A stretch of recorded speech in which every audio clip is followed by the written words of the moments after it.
தேய்க்கணும்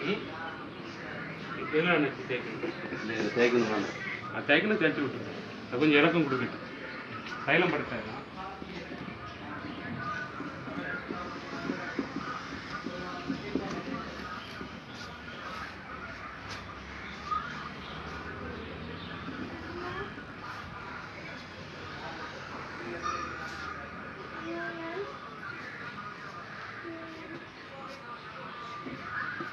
எழுதி தெரியுது.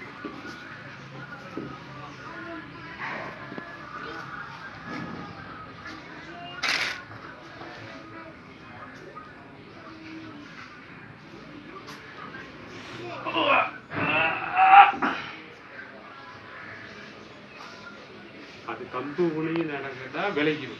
கம்பு உணி நடந்தா விளக்கு இதான் உண்டு. அப்படி நம்ம காஞ்ச முள்ளு இருக்குல்ல விரிச்சு நடந்து போடலாம். முறுமுறுன்னு சத்தம் கேட்கலாம்.